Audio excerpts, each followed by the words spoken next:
Okay, so today we're going to break down this really powerful report from DW News. It gets right into the heart of rising religious tensions in India, and specifically, it looks at the incredible pressure being put on the Christian minority. We're going to see this through some really personal stories and some pretty sharp expert analysis. So, the whole thing kicks off with this number, over 800. And what is that? Well, according to the United Christian Forum, that's the number of reported attacks on Christians in India just last year. I mean, right off the bat, that gives you a real sense of the scale we're talking about here. But, a single number doesn't tell the whole story. It's the trend that's really eye-opening. Look at this. The number of attacks in 2023 was nearly 7 times higher than back in 2014. In 2014, well, that's a really key year. Why? Because that's when the Hindu nationalist BJP party came into power on a national level. So to really get what's going on behind these statistics, you've got to get on the ground, right? The report takes us to the Bastar region of Chhattisgarh, and it's here that the story of one man kind of puts a human face on the kind of pressure we're talking about. So let me introduce you to Dhuri. He's a member of the Adivasi indigenous community, and his story is, well, he converted to Christianity years ago after missionaries actually helped him get over a really serious illness. But lately, things have changed. He's been facing months and months of just relentless pressure from right-wing Hindu groups, all pushing him to give up his faith. So, you gotta ask, right? Why all this pressure? Well, this quote from a local Hindu nationalist activist, it really lays out their side of the story. For them, someone converting to Christianity isn't just a personal choice. No, they see it as a direct threat, a threat to their culture, their traditions, even their entire way of life. And in the end, Dhuri was forced into this public ceremony. The organizers called it a homecoming. Picture this, a Hindu priest performs what they call a purification ritual, and there's even a local politician there watching the whole thing. And just like that, Dhuri is declared officially Hindu again, whether that's what he wanted or not. But it's not just about these so-called homecoming rituals. The pressure shows up in other really disturbing ways. And that brings us to the story of a man named Romesh Bagi. So Romesh Bagi's father, who was a Christian pastor, passed away. And Romesh, well, he faced something you just wouldn't expect. He was getting ready to bury his father in the village cemetery, where his family had been buried for generations. But he was blocked. And not just by some villagers, but by the local authorities too. I mean, the whole ordeal was just heartbreaking. They wouldn't even let him use his own private land for the burial. Can you imagine? So he did what anyone would do. He appealed to the authorities, he went to the courts, but it was like every single door was slammed in his face. In the end, his father had to be buried 25 kilometers away, far from his home, his family, his entire history.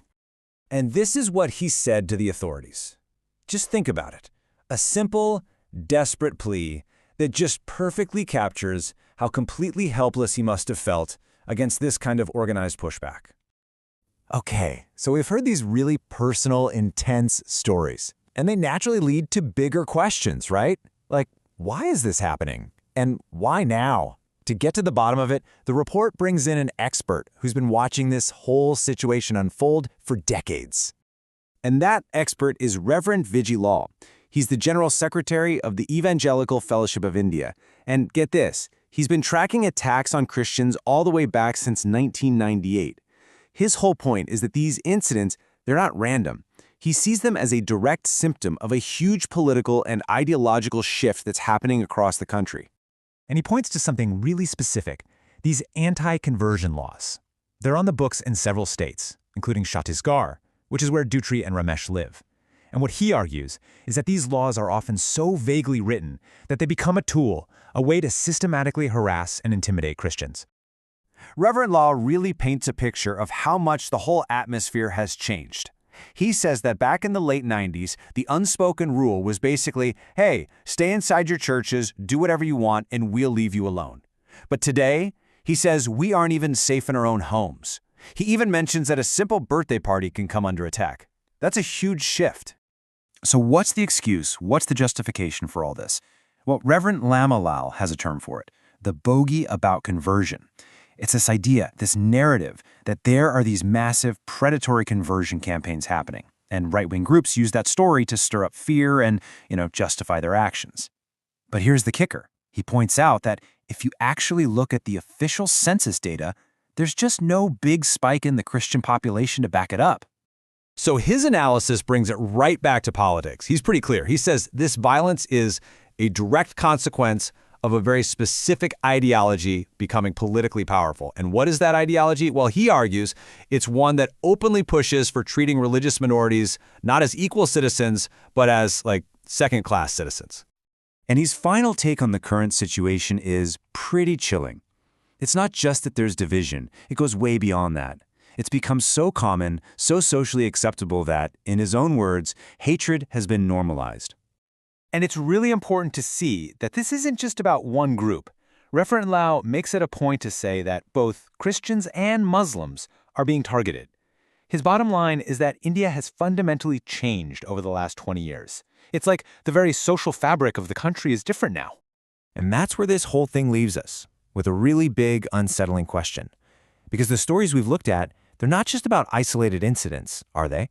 They're about a whole nation that seems to be wrestling with its own identity. It makes you wonder, when a country's core ideology starts to shift, what happens to its minorities? What's their fate?